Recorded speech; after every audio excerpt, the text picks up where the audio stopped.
Почитувани, мотивот за денешната нервозна пресконференција на Јана Макрадули е уште еден изгубен судски спор. Макрадули пред неколку дена изгуби судски спор за изречена клевета. Оттаму и оваа негова непримерна нервоза.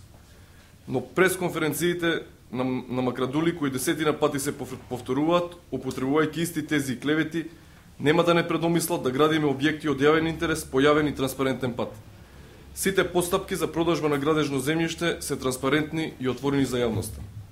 Секој може да учествува во јавното надавање, било како наблюдувач, било како надавач. Го каним и господинот Макрадули и неговите партиски колеги да учествуваат на овие јавни лицитации.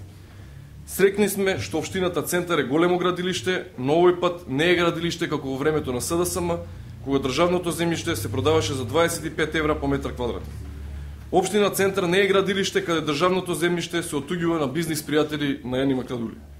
Во општина Центар државното земјиште се продава на јавно надавање, лицитација и достигнува цена од 2 до 3000 евра по метар квадратен, споредено со 25 евра по метар квадратен од времето на СДСМ.